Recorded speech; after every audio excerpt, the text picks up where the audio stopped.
hija l-aħwa is-sejħa tagħna.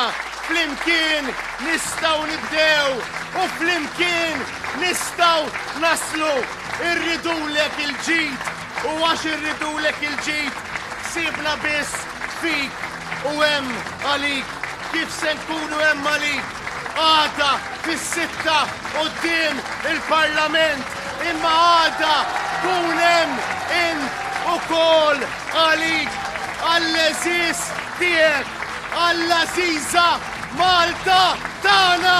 Ex tqal il-kap tal-Partit Nazzjonalista Bernard Grech waqt attività li saret il-ħadd filgħodu f'San Ġwan bit-tema għalik. Bernard Grech qal li preżentament għandna gvern fi kriżi iżda saħaq li l-Partit Nazzjonalista se jkompli jaħdem sabiex l-isfidi tal-poplu ikunu indirizzati u jkollu ħajja ferm aħjar f'pajjiżna. Huwa stqar li Roberta Bela jinsab iżolat u qed ikompli jgħid li pajjiżna mhux qiegħed fi kriżi minkejja li numru ta' organizzazzjonijiet akademiċi, studenti kif ukoll il-President qalu mod ieħor. Għandna Prim Ministru li qed jgħid li mhux veru li hawn kriżi fil-pajjiż, mhux veru li għandu kriżi fil-gvern, imma d-deputat Prim Ministru Chris Fern għallu mod ċar li hawn kriżi bir-riżenja tiegħu stess.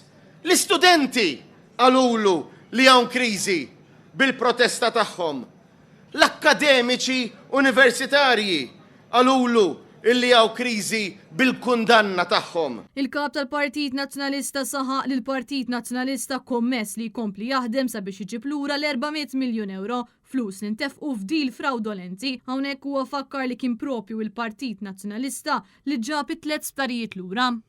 Ftakar li xorta nefqu aktar minn 400 miljun u ma jriduniex li nibqgħu naħdmu biex nġibu l-400 miljun tal-poplu lura.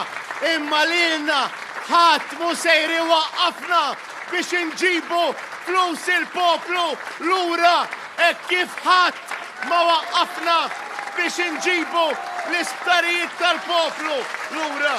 Bernard Grech sostna li l-Partit Nazzjonalista se jkompli jaħdem għal Malta aħjar b'mudell ekonomiku lil Maltin u l-Awċin verament se jibbenefika minnu. Il-Partit Nazzjonalista jemmen fil-poplu u jrid il-ġid ġenwin għal poplu Malti u Awċi kollu. Min-naħa tiegħu il-kandidat tal-elezzjoni tal-Parlament Ewropew David Aġus sostna li f'pajjiżna kulħadd qed jaqbel fuq ħaġa waħda li pajjiżna ma jistax jibqa' sejjer f'din id-direzzjoni l-ħażina li qabad Roberta Bela u qal li Gvern Laburista ġab miegħu kriżi wara l-oħra f'divers setturi fosthom fl-infrastruttura u l-enerġija kif ukoll fis-settur tas-saħħa. David Aġus saħaq li l-Partit Nazzjonalista se jkompli jkun il-vuċi tal-poplu kemm f'Malta kif ukoll fl-Ewropa għaliex il-poplu jixraqlu ħajja ferm aħjar. Waqt id-diskors tiegħu is-Segretarju Ġenerali tal-Partit Nazzjonalista Michael Piccinino qal li llum qed ngħixu realtà fejn għandna gvern mifxul u ma jistax isolvi l-kriżijiet li ħoloq u stess fosthom il-pjaga ta' nori tal-ħajja.